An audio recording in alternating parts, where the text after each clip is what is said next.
Mon ami, j'ai vu un film récemment qui m'a profondément déprimé. En sortant de la salle, je me suis dit que le blockbuster des prochaines années, ça allait être ça. Et quelques jours plus tard, j'ai eu la chance de découvrir le nouveau Steven Spielberg, West Side Story, et la vraie fausse suite de Matrix. Et je me suis dit que là, notre cinéma allait être sauvé.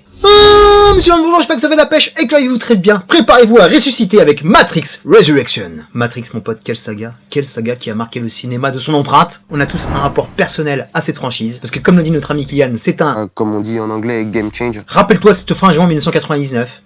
Dès qu'on est parti voir ce film, quelle putain de patate qu'on a pris dans l'arcade. Et des coups de tatane partout sur le corps, tellement c'était fou. Mais sincèrement, je n'attendais rien de cet épisode 4. Je pense qu'on avait fini avec Matrix. La trilogie se finissait correctement. Cette conclusion m'allait très bien et j'étais aussi très satisfait de l'ouverture d'esprit qu'on donnait aux spectateurs par rapport à cet univers, avec Animatrix par exemple. Et tu pouvais toi-même te recréer l'histoire parce que c'était infini ce bordel. Donc oui, très perplexe pour le faire ressusciter en 2021 avec des franchises qui sont revenues avec des fortunes diverses. Je pense à Star Wars, mais je pense aussi à Mad Max Fury Road, qui est peut-être le meilleur film de la décennie, ou d'autres qu'il faut complètement oublier. Donc oui, quand on voit ce genre de chef-d'œuvre qui nous a tellement fait chavirer revenir, bah t'es en flip parce que tu n'as pas envie de salir une légende. Mais mon pote, c'était une surprise sur toute la ligne parce que j'ai kiffé ma race. Et pas qu'un peu. Parce que je l'ai vu il y a une dizaine de jours et ce film me marque encore. Je suis en train de réfléchir dessus. Tellement il y a de la matière, tellement c'est dense et tellement c'est personnel. Parce que Matrix est une œuvre clivante qui a ses véritables amoureux et ses fidèles détracteurs qui la suivent à la trace. Et c'est ça qui est beau. Revenons sur le film et là attention, cette première demi-heure elle est complètement folle. Parce que pour ma part, après le premier trailer, j'ai évité toutes les infos, toutes les interviews, toutes les fan théories, parce que je voulais renaître à cette matrice, avoir l'esprit frais, et pas me faire influencer par qui que ce soit. Et bien m'en a fait parce que là, on assiste à une véritable Matrix thérapie, au sens propre comme au figuré, parce qu'il y a un MC dans le film. Une auto-analyse, que dis-je, une auto-flagellation à la limite du suicide. Un suicide artistique assumé, parce qu'auparavant, je te disais que Matrix nous scindait en deux. Mais là, avec ce contre-pied, mon pote, c'est encore pire! Et c'est également un démontage en règle de Hollywood, des films à gros budget, de tout ce qui s'est passé ces dernières années, avec pas un, mais plusieurs missile scuds qu'on t'envoie dans la face. Et ça, même pas 4 jours après No Way Home. Qu'est-ce que ça fait du bien dans ça. Car mon pote, sans mauvais jeu de mots, ce Matrix Résurrection est un film à grosse couille, mais ça va bien au-delà de la suite pour la suite. C'est un point de vue et un parti pris qui mérite notre respect. C'est un film méta qui s'assume, bourré de fanservice, qui n'oublie jamais de se moquer de lui-même, de l'objet culte qu'il est devenu à travers le temps, et n'oublie jamais de nous pousser à la réflexion et d'être un spectacle à grande échelle, avec la colorimétrie qui fait la jointure entre le 3 et le 4, si on peut appeler ça le 4, qui va nous donner une matrice plus dense, plus bordélique pour faire sa mise à jour 17 ans plus tard. Parce que oui mon pote, ce film n'oublie pas de traiter le vieillissement, tout a pris un coup de vieux, tout est un peu plus dépressif et blasé, mais que ce soit à travers Neo ou à travers Trinity, c'est une invitation à lâcher prise, et de faire le bilan de notre existence à l'instant T, et de faire le bilan de notre identité. Mais qu'est-ce que c'est riche! Et c'est du grand ciné avec une mise en scène stratosphérique. Les lieux, les costumes, les décors sont fantastiques. Et en plus, on est dans une véritable évolution parce qu'il y a de véritables bonnes idées par rapport à tout ça. Comme la cohabitation des hommes et des machines, qui chamboule complètement la perception de la première trilogie. Toute une équipe attractive de nouveaux players, emmenée par Jessica Winnick, accompagnée de la majorité du casting de Sense8. On aurait pu dire même que c'est la saison 3 de Sense8, le bordel. On baigne dans le Watchoverse, tu peux même y voir des liens avec Cloud Atlas. Mais là, attention, on va rentrer en semi-bémol zone, parce que je suis complètement amoureux de ce film, c'est compliqué de le critiquer. Mais avec quelques petites indigences qui sautaient aux yeux. L'action, bien qu'elle soit dynamique, tu sens que Wen Wumping, il est pas dans le quartier. Parce que les bastons qui avaient fait en partie la légende de Matrix, on a beaucoup de plans serrés qui sont pas très efficaces. Même si je pense que c'est un effet de mise en scène pour montrer que la Matrix a changé.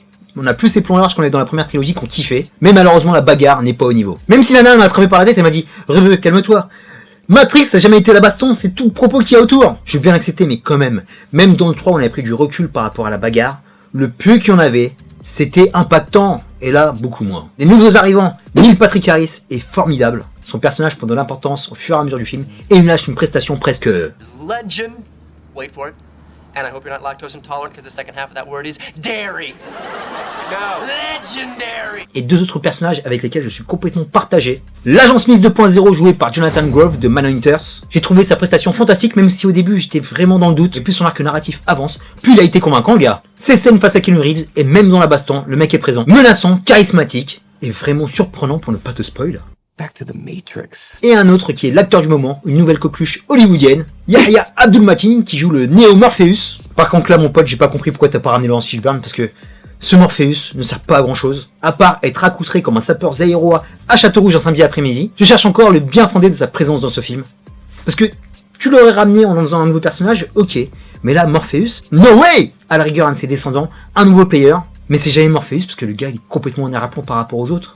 Idem par rapport aux scènes de flashback qui n'étaient pas nécessaires. Quand tu es fan, tu connais Matrix. Pas besoin de lui prendre par la main et d'illustrer le propos par l'image. Parce que dans son nouvel épisode, j'ai envie de te dire, laisse-nous nous perdre, laisse-nous réfléchir, laisse-nous en tirer nos propres conclusions. Pas mal celle-là. Comme sur ce film et comme sur ce final, où on comprend que Matrix est finalement une histoire d'amour. Une véritable histoire d'amour qui traverse le temps, la technologie, toute cette trilogie, pour ne faire qu'un. Et là encore, c'est bien trouvé. Tout reposé sur les épaules de Neo. Et tu vois que le personnage clé ici est Trinity, avec une Carrie-Anne Moss belle et fantastique, qu'on ne voit d'ailleurs pas assez au cinéma, et un Keanu Reeves à bout de force, fatigué de toutes ses batailles dans John Wick. Bon, il n'y a pas de lien entre les deux sagas, mais tu sens que le mec, il est pas là pour mettre des patates. Il réserve ses meilleurs coups pour le numéro 4 de John Wick. Et là encore, c'est un joli pied de nez, parce que tu vois que le mari de Trinity, c'est Chad Stahelski, je sais pas si j'ai bien prononcé le blaze, qui a été cascadeur dans les premiers épisodes, et qui est également le réalisateur de John Wick. Les liens sont faits! Un petit mot sur Lana Wachowski, parce que c'est une œuvre totalement personnelle par rapport à elle. La nana n'était pas des plus chaudes pour revenir sur cette saga qui a fait sa renommée. Et je pense que directement, avec la Warner, elle a dû négocier le director cut. Lana, fais-nous un épisode 4. Tu veux me faire un épisode 4? Tu me donnes carte blanche. Sinon, je viens pas. Et ce film est tellement audacieux et courageux que tu le sens. Tu sens que c'est son univers, c'est son point de vue, c'est à prendre ou à laisser. Et Lana, tu as eu le rebeu, mais pas sûr que tu aies l'aval de tous les spectateurs, parce que ce film fera débat, et c'est là aussi un gage de qualité. Big up Lana, ce film est tellement immense, il y a tellement de choses à dire que je pourrais en parler encore pendant des heures. Mais je vais faire court et je vais dire au revoir à la Matrice parce que je ne pense pas revoir cette saga de sitôt sur nos écrans. J'ai passé un magnifique moment, c'était une magnifique séance de cinéma aussi. Où on n'applaudissait pas toutes les 2 minutes pour pas grand chose, mais où j'ai pu ressentir l'émotion de tous les spectateurs qui étaient présents à mes côtés. Parce que Matrix est avant tout un sentiment qui va au-delà du cinéma. Terminus pour Matrix Resurrection, je te dis à très bientôt pour de prochaines vidéos, d'ici là porte-toi bien, merci pour tes likes, tes partages, tes commentaires. Qu'est-ce que tu as pensé de cette mouture 2021 de la Matrice? Est-ce que tu as kiffé? Est-ce que tu as détesté? Est-ce que tu es partagé? Je pense que cet épisode sera chahuté, sera insulté, mis sur un piédestal, et je pense surtout qu'il sera réévalué comme son numéro 3 d'ici 10 ans. Plein de gros bisous. Peace and love.